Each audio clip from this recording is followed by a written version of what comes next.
Hello everyone.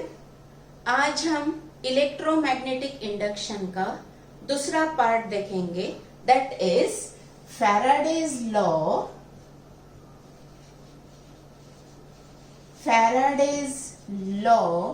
And Lenz law. तो पहले हम देखेंगे फैराडेज लॉ। जब हमने इलेक्ट्रोमैग्नेटिक इंडक्शन स्टार्ट किया तब बताया था कि Faraday's law is reverse of Oersted law. तो magnetic effect of electric current का एग्जैक्टली अपोजिट है इलेक्ट्रोमैग्नेटिक इंडक्शन, जो फैराडेज ने बताया। अब फैराडेज, अकॉर्डिंग टू फैराडेज, ये लॉ क्या है?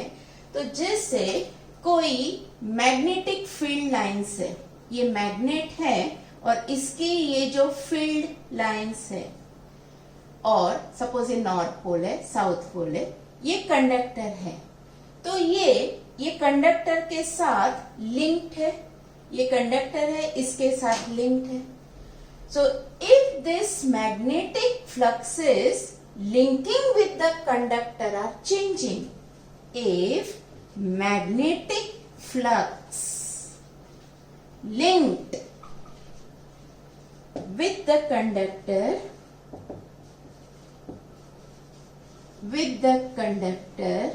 are changing, then EMF is produced or induced at the end of conductor,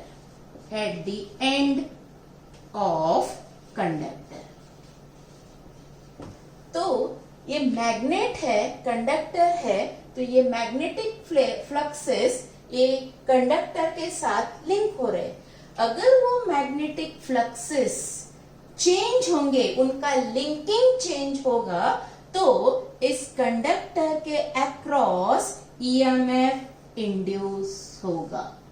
और अगर ये कंडक्टर लूप फॉर्म में है, if conductor is forming a loop, then current is also induced in the loop.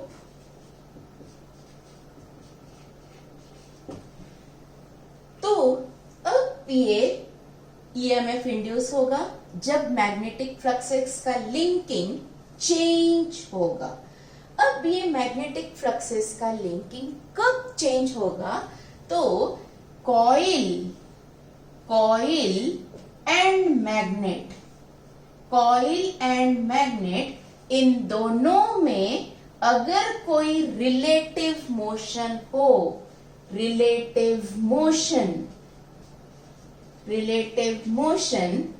Between coil and magnet, तो इनमें relative motion होगा तो magnetic fluxes का लिंकिंग चेंज होगा। तो ईएमएफ इंड्यूस होगा।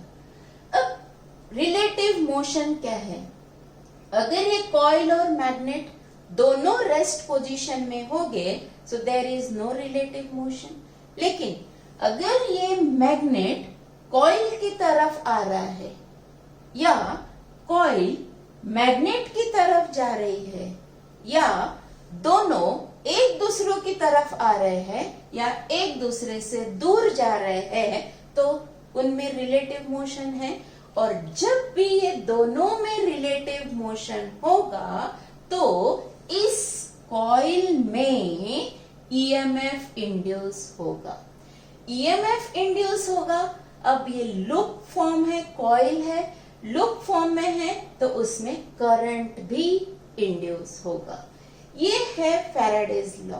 अब ये जो ईएमएफ इंड्यूस हो रहा है, तो ये दोनों कॉइल अगर एक साथ एक दूसरों की तरफ आ रही है, if coil and magnet moves closer to each other, closer to each other और towards each other, एक दूसरों के पास आ रहे हैं तो magnetic flux linking increases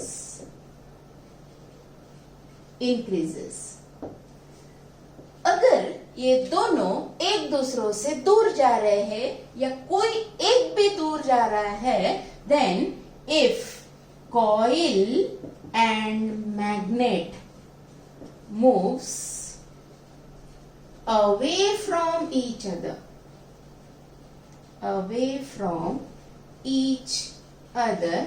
then magnetic fluxes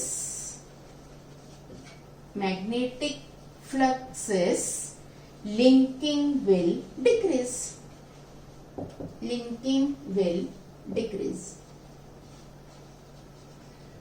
अब ये जो दो पॉइंट्स हमने जो रिलेटिव मोशन से रिलेटेड है, तो यहाँ क्या दिख रहा है कि दोनों नजदीक आ रहे हैं या कोई एक भी नजदीक आ रहा है तो मैग्नेटिक फ्लक्सेस का लिंकिंग बढ़ रहा है।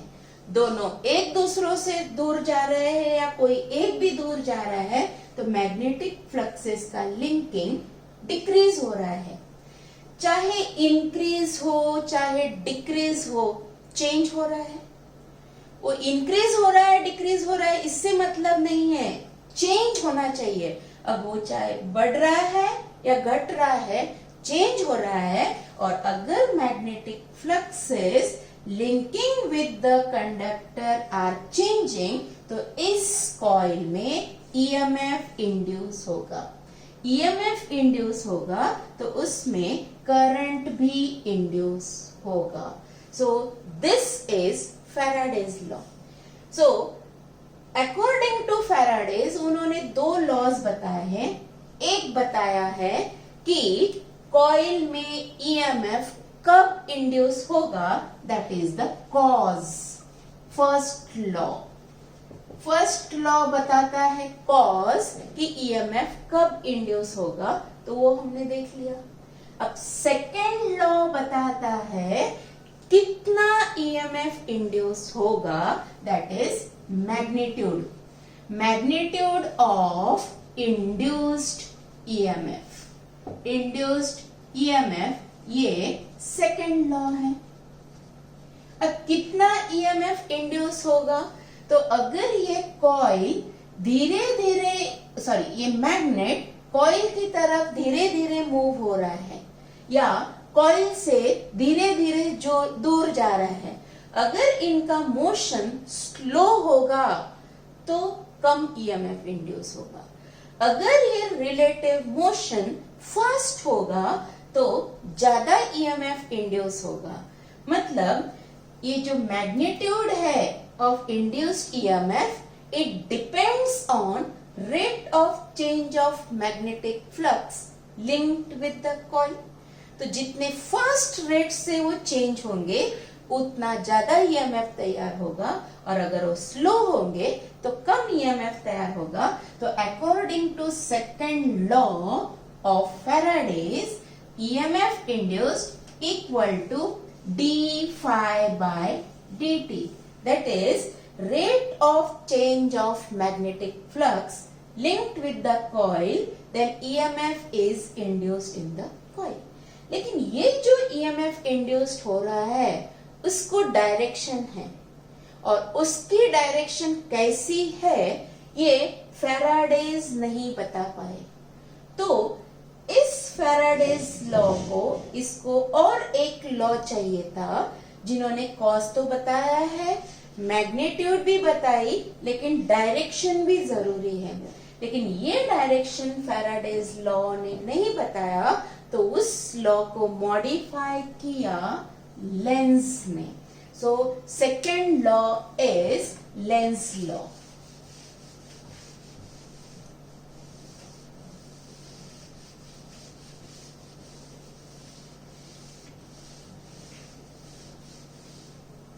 लेंस लॉ, तो अकॉर्डिंग टू लेंस लॉ, ये लेंस लॉ क्या बताएंगे कि ये बता रहे हैं they are giving the direction to induced EMF. अब ये डायरेक्शन कैसी है? तो according to Lenz law E equal to minus d phi by d t. ये माइनस साइन इंडिकेट कर रही है, माइनस इज अपोजिट और रिवर्स इंडिकेट कर रहे हैं। अब लेंस लॉ का स्टेटमेंट क्या है?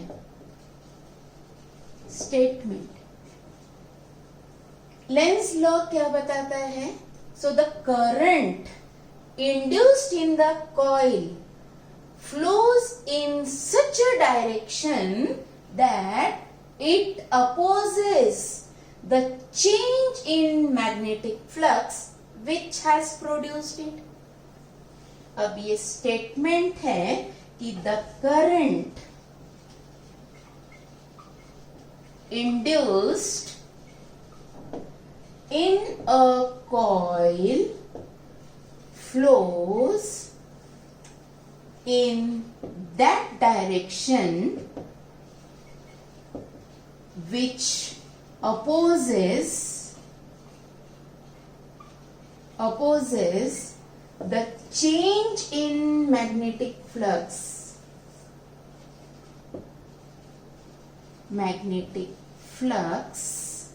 which has produced it.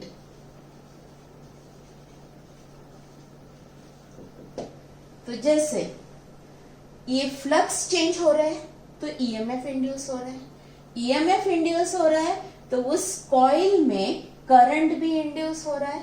तो ये जो करंट फ्लो होगा वो ऐसी डायरेक्शन में फ्लो होगा कि it will oppose the change in magnetic flux. जिसने उसको प्रोड्यूस किया वो उसको ही अपोज करेगा।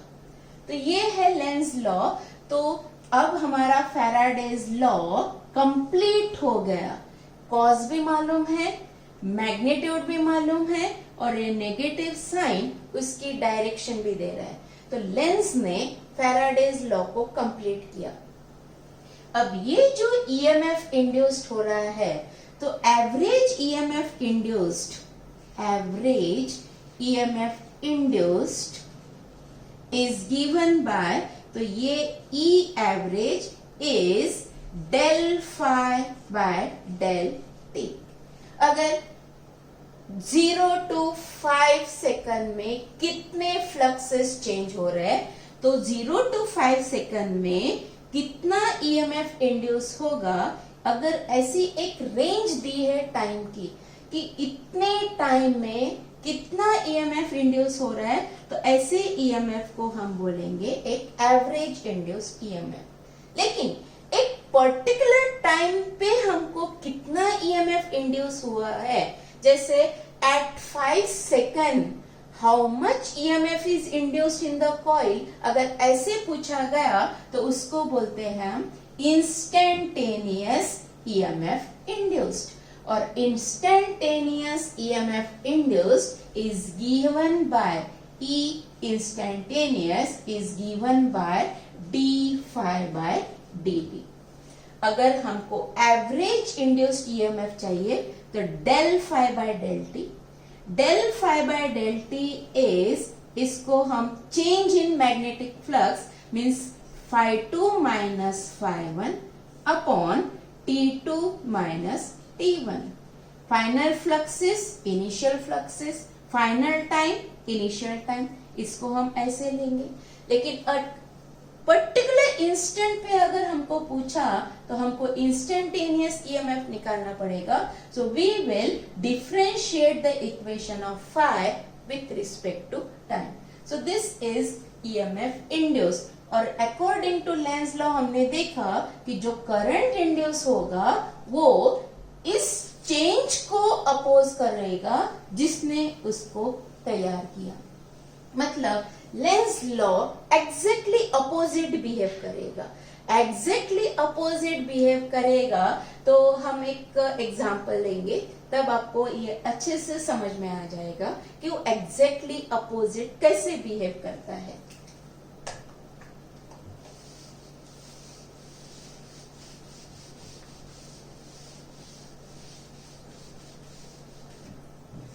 जैसे ये एक कॉइल है, ये कॉइल है, ये मैग्नेट है। अगर ये मैग्नेट कॉइल की तरफ मूव हो रहा है, ये मोशन है मैग्नेट का, अगर ये मैग्नेट कॉइल की तरफ मूव हो रहा है तो कॉइल उसको अपोज करेगी।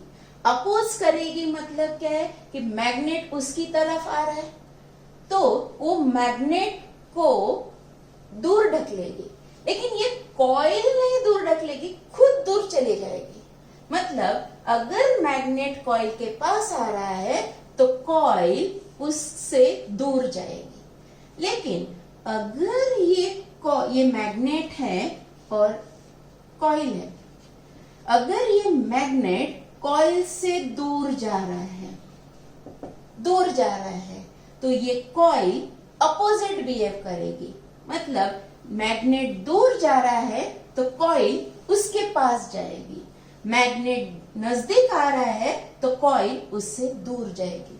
एकदम अपोजिट बिहेव करती है। जैसे हम ऐसे बोलेंगे, अगर पास आए तो आने मत देना, अगर दूर जाए तो जाने मत देना।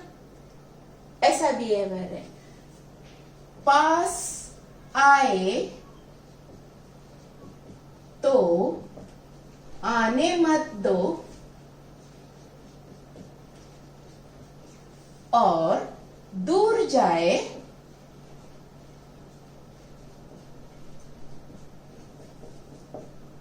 जाने मत दो। जैसे इंसान का भी है, कोई न्यूट्रल रहता है, आता है आने दो, जाता है जाने दो, ऐसा इंसान न्यूट्रल रहता है। लेकिन यहाँ का कैसा बिहेवियर है, उल्टा है। अगर आ रहा है तो उसको आने नहीं देना, अगर वो दूर जा रहा है तो उसको जाने नहीं देना, उल्टा है। तो देखो ये मैग्नेट कॉइल की तरफ आ रहा है तो ये कॉइल दूर जाएगी, दूर जाएगी मतलब क्या हो रहा है कि इस कॉइल में ईएमएफ इंड्यूस हो रहा है। ईएमएफ इंड्यूस होगा तो करंट भी इंड्यूस होगा। अब उस करंट की डायरेक्शन कैसे होगी, तो करंट की डायरेक्शन ऐसे होगी, वो जो करंट इंड्यूस हुआ है वो वहां मैग्नेटिक फील्ड भी तैयार करेगा। We have seen in magnetic effect of electric current. अगर करंट फ्लो हो रहा है तो उसके आजू बाजू में मैग्नेटिक फील्ड भी तैयार करता है। तो यहाँ भी इस कॉइल में करंट इंड्यूस होगा तो यहाँ मैग्नेटिक फील्ड भी तैयार होगी। तो ये कॉइल जो है उसके जो फेसेस है, एक ये साइड का फेस होगा, एक अपोजिट साइड का फेस होगा। तो अगर उस कॉइल में से करंट क्लॉकवाइज जा रहा है, if the current is flowing clockwise, तो वो जो फेस है वो एस पोल की जैसे बिहेव करेगा। It will behave like an S pole. लेकिन अगर वो करंट एंटी क्लॉकवाइज मूव हो रहा है, उस फेस में से, कॉइल में से करंट एंटी क्लॉकवाइज जा रहा है, तो जिस साइड से आपको एंटी क्लॉकवाइज करंट दिखेगा उस साइड का जो फेस है वो आपको एन पोल जैसे बिहेव करेगा। तो ये देखो एन पोल कैसे हुआ, ये करंट ऐसे आ रहा है और ऐसे जा रहा है। तो ये एरोज नहीं, हम उसके एंड ज्वाइन करेंगे तो आपको ये एन पोल दिखाई दे रहा है। So look, if current is anti clockwise then it behaves like N pole. That face behaves like N pole. And if current is clockwise, that face behaves like S pole. जैसे ये एक coil है, ये coil है, इसमें से current flow हो रहा है। जैसे हमने यहाँ पे ये कॉइल ली, ये कॉइल है, तो ये मैग्नेट उसके पास आ रहा है, so the fluxes linking with the coil are changing, तो उसमें ईएमएफ भी इंड्यूस होगा। ईएमएफ इंड्यूस हुआ है तो करंट भी इंड्यूस होगा। अब वो करंट की डायरेक्शन कैसी है वो हमको देखनी है। तो करंट की डायरेक्शन जो है, सपोज इसमें से करंट ऐसे फ्लो हो रहा है क्लॉकवाइज, तो आपको दिखेगा क्लॉकवाइज, लेकिन मेरी तरफ से वो एंटी क्लॉकवाइज होगा। तो ये जो फेस है इस साइड से उसका एक फेस क्लॉकवाइज करंट दिखाएगा, तो उसका opposite face anti clockwise current दिखाएगा। तो उस कॉइल के जो दो फेसेस है, जिस साइड से आपको एंटी क्लॉकवाइज दिखेगा वो एन पोल होगा, और जिस साइड से आपको क्लॉकवाइज दिखेगा वो एस पोल होगा। अब इस पर से हम देखेंगे कि इस कॉइल में करंट कौन सी डायरेक्शन में फ्लो हो रहा है। जैसे ये कॉइल रखी है, ये मैग्नेट कॉइल के पास आ रहा है, तो ये कॉइल दूर जाएगी। कॉइल दूर जाएगी मतलब उसका मैग्नेट के साइड का जो फेस है वो एन जैसे बिहेव होना चाहिए, और उसका अपोजिट फेस है वो एस पोल जैसे बिहेव होना चाहिए। तो ये एन पोल के नजदीक का फेस एन जैसे बिहेव करेगा, मतलब उसमें से जो करंट है वो एंटी क्लॉकवाइज फ्लो होगा। तो इधर की साइड से अगर हम देखेंगे तो वो एंटी क्लॉकवाइज फ्लो होगा। अगर ये मैग्नेट कॉइल से दूर जा रहा है तो ये कॉइल क्या करेगी, उसको दूर नहीं जाने देगी, मतलब ये कॉइल उसके पास जाएगी। उसके पास जाएगी means it will get attracted towards this north pole. अब ये अट्रैक्ट कब होगी, इसके पास कब जाएगी, अगर उसका इस साइड का पोल एस होगा और उसका जो अपोजिट फेस है वो एन होगा। अब ये कॉइल मैग्नेट के जैसे बिहेव कर रही है, एक face north and another face south. तो यहाँ ये दूर जाएगी मतलब इस मैग्नेट से रिपेल होगी, repel, so like poles repel, इसलिए एन के नजदीक उसका एन। और यहाँ देखो मैग्नेट दूर जा रहा है तो कॉइल उसके पास जाएगी, मतलब उसकी तरफ अट्रैक्ट हो रही है, तो उसका इस साइड का जो फेस है वो एस पोल जैसे बिहेव करेगा, और एस पोल जैसे बिहेव करेगा तो इस साइड से अगर हम देखेंगे तो इसमें जो करंट है that will B clockwise, here it will be anti clockwise. तो लेंस से अब हमको करंट पता चल गया कि कॉइल में जो करंट फ्लो हो रहा है, इंड्यूस हुआ है, उसकी डायरेक्शन कैसे होगी। अब ऑब्जर्व, आप किस साइड से देख रहे हो, इधर से देखोगे तो ये एन बिहेव करेगा, इधर साइड से देखोगे तो आपको वो एस दिखेगा। So this is how Lenz law is applied to coil and magnet. तो अकॉर्डिंग टू लेंस लॉ, ये जो लेंस लॉ है, ये Lenz law it is also consequence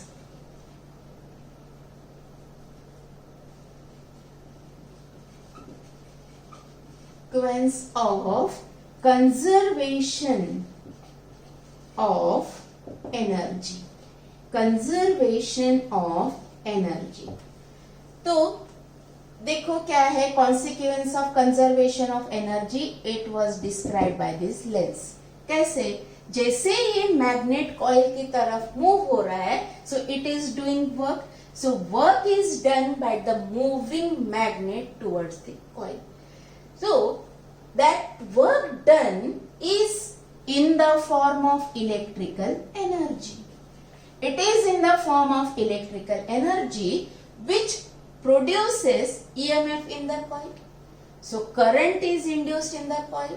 अब ये जो करंट कॉइल में फ्लो हो रहा है वो उस इलेक्ट्रिकल एनर्जी को किस लिए यूटिलाइज कर रहा है। So it is utilising that electrical energy to generate heat in that coil, so heat is also induced in the coil। तो ये जो करंट है वो ऐसे फ्लो होगा कि जिस मैग्नेटिक फ्लक्सेस के कारण वो करंट इंड्यूस हुआ था उसके कारण वहां जो हीट इंड्यूस हो रही है तो उसको ही अपोज करेगा, means your energy will be conserve.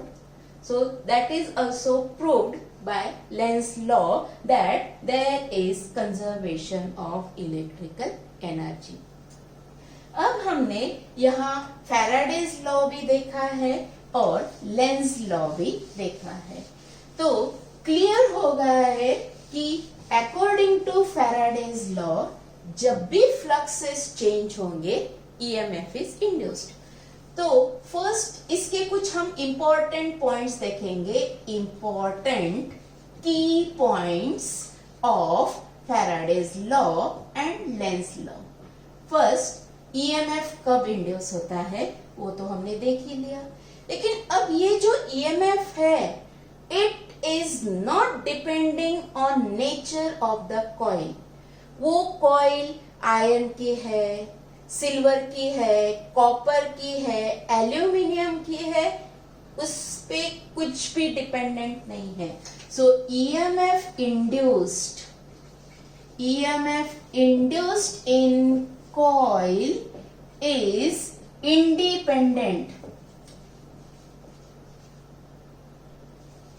independent of nature of coil. उस पे डिपेंडेंट नहीं है. सेकंड, ये जो ईएमएफ जनरेट हुआ, इंड्यूस हुआ, it is not depending on resistance of that coil. So do not depend on resistance of coil. अब third इसका जो इंपॉर्टेंट पॉइंट होगा, ईएमएफ इंड्यूस हुआ but it doesn't depend on the nature of conductor. जो EMF induce हुआ it is independent of resistance पे भी dependent नहीं है. और थर्ड पॉइंट क्या है, ये जो ईएमएफ इंड्यूस्ड है it is non zero parameter. अगर मैग्नेटिक फ्लक्सेस कॉइल के साथ लिंक हो रहे हैं और अगर वो चेंज हो रहे हैं तो ईएमएफ इंड्यूस होगा ही. वो अगर स्ट्रेट कंडक्टर होगा तो उसके अक्रॉस ईएमएफ इंड्यूस होगा, लूप है तो भी ईएमएफ इंड्यूस्ड होगा. तो ईएमएफ इंड्यूस्ड होगा means it is non zero parameter. अगर ये लिंकिंग नहीं होगी और अगर वो चेंज नहीं हो गए तभी ईएमएफ जीरो रहेगा. लेकिन अगर इंड्यूस हुआ है तो it is non zero parameter. In due to this EMF we said current is induced in the coil. Current भी इंड्यूस हुआ, तो ये जो current induced we know it is given by I is equal to E upon R according to Ohm's law. तो अब हम यहाँ E का फॉर्मूला डाल देंगे. जो EMF इंड्यूस है it is equal to d phi by dt minus d phi by dt. ये वैल्यू यहाँ डाल दो तो ये हो गया 1 upon R d phi by dt. तो current induced it is depending on the resistance of that coil. So ये जो करंट है it depends on resistance of coil and this is the formula for current induced 1 upon R d phi by dt. अब current induce हुआ है तो charge भी induce होगा. So charge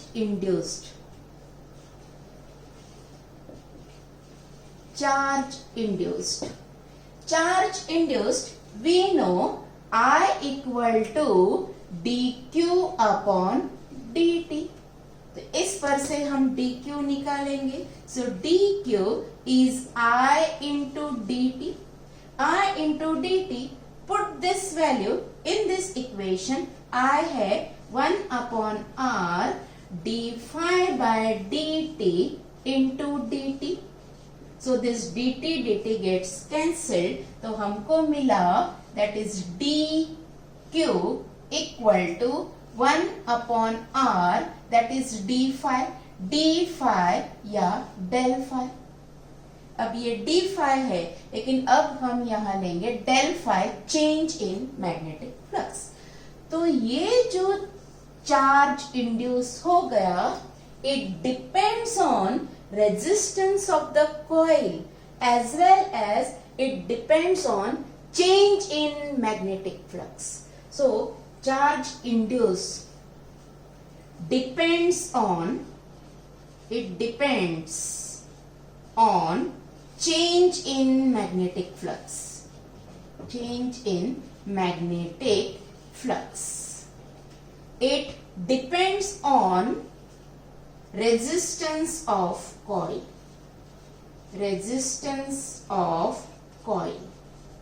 But it is independent of time. Fluxes जो change हो रहे हैं तो चार्ज इंड्यूस होगा, लेकिन कितने टाइम, फास्ट हो रहा है स्लो हो रहा है, इस पे डिपेंडेंट नहीं है. फ्लक्स चेंज हो रहा है तो चार्ज इंड्यूस होगा. और इस पर से हम फ्लक्स भी निकाल सकते हैं, that is del phi. So from this equation, these are the most important key points of Faraday's law and Lenz law. तो देखो, अब इससे हम चेंज इन फ्लक्स अगर उसका चार्ज के रिलेशन में निकालना हो, so we will get del phi equal to Q into R. Q into R, so this we got. Again we know Q is I into T. तो इसको हम ऐसे भी लिख सकते हैं, del phi is I into T into R. ये भी इक्वेशन है. अगर आपने एक भी ध्यान में रखा तो आप इजीली इसके प्रॉब्लम्स कर सकते हैं. तो हमने की पॉइंट्स में देखा EMF इंड्यूस होगा, और EMF इंड्यूस जो है it depends only on rate of change of magnetic flux. तो जो EMF इंड्यूस्ड हुआ it depends on speed of relative motion. मतलब EMF induced is proportional to the velocity of relative motion. So this is EMF induced. Current induced देखा, current induce हुआ तो charge induced होगा, और जो करंट इंड्यूस हुआ है तो उस कॉइल में हीट भी जनरेट होगी. सो नेक्स्ट की point of this is heat induced or heat dissipated in that coil. Heat induced in coil is, तो वो जो heat है, so H is equal to integration of I square R into dt. और ये जो current flow हो रहा है it is from 0 to t time. तो इतने टाइम में जो करंट फ्लो हो रहा है तो कितना हीट इंड्यूस होगा, so I square R into D T, और H equal to that is heat equal to E square upon R into D T, that is for time 0 to t. This is the heat induced. अब इससे related अगर आपको ऐसा कोई एक graph दिया है, जैसे एक करंट है along y axis and it is varying with respect to time along x axis. अगर वो ग्राफ हमको ऐसे दिया है, so this is 4 ampere current, और यहाँ जो टाइम है that is 0.1 सेकेंड. ऐसा ग्राफ दिया और हमको पूछा गया find the change in magnetic flux. Find change in magnetic flux. अगर ये क्वेश्चन पूछा गया तो चेंज इन मैग्नेटिक फ्लक्स, हमने अभी जो की पॉइंट्स देखे उसमें देखा है change in magnetic flux is equal to Q into R. और यहाँ आपको जो रेजिस्टेंस दिया है, resistance of the coil through which this current is flowing, अगर वो रेजिस्टेंस सपोज 100 ओम है तो हमको चेंज इन फ्लक्स निकालना है। तो that formula is Q into R. R तो हमको मालूम है, but what about Q? You know what is the relation of Q, current and time, but Q equal to I into T, I into T। लेकिन हमको तो graph दिया है, तो इस ग्राफ से current into time, this multiplication is area under the curve, area under the curve. तो इसकी हम एरिया निकालेंगे, ये जो ग्राफ है उसकी एरिया निकालेंगे and that will be equal to Q। तो Q की वैल्यू निकालने के लिए हम एरिया निकालेंगे। So Q equal to area of triangle, that is area of triangle, and area of triangle is half base, base is 0.1 into height, that is nothing but 4। ये हमारी Q की value होगी। Put this value in this equation, therefore change in magnetic flux equal to half base into height into that resistance.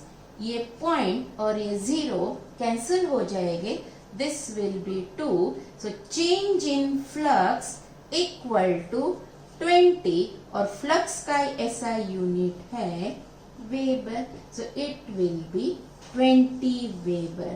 So find change in magnetic flux. So change in magnetic flux is 20 Weber.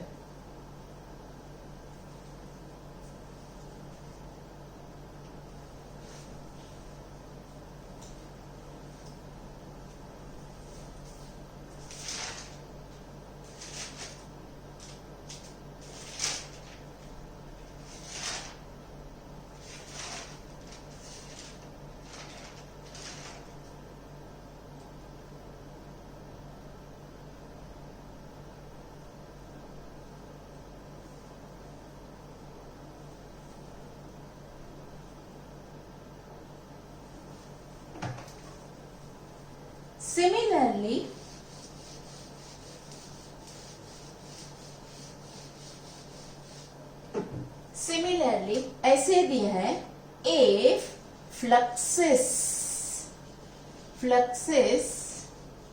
linking with the coil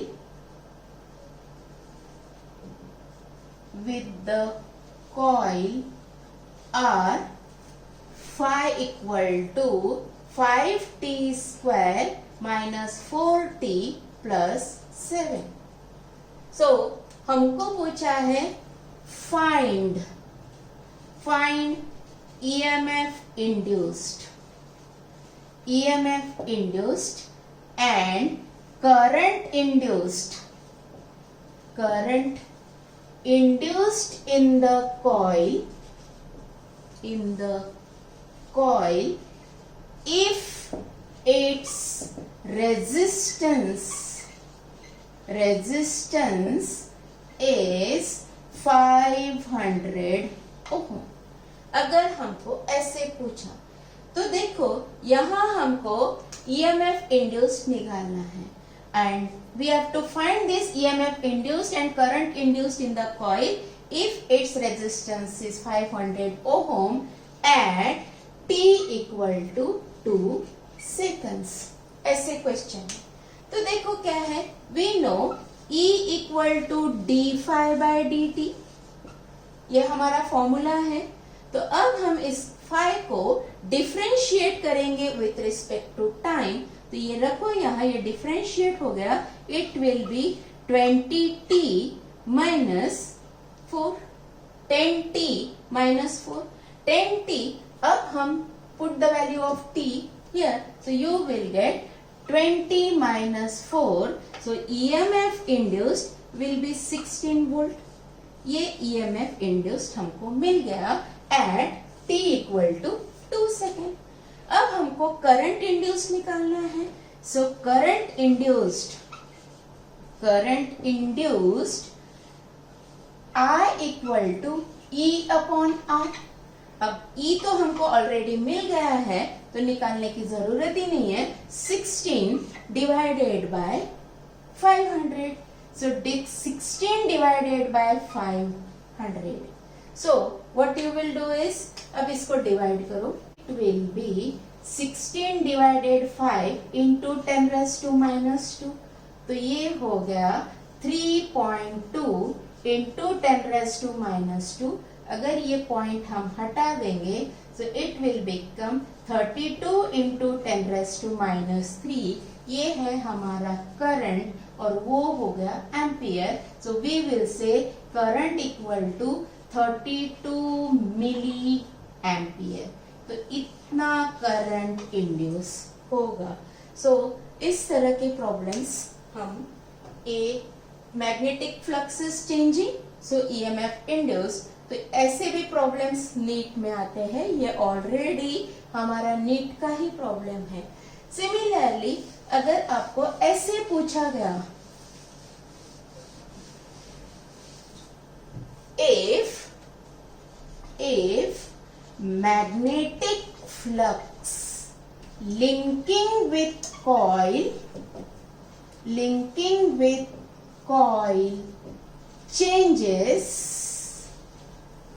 and EMF V is induced in the coil.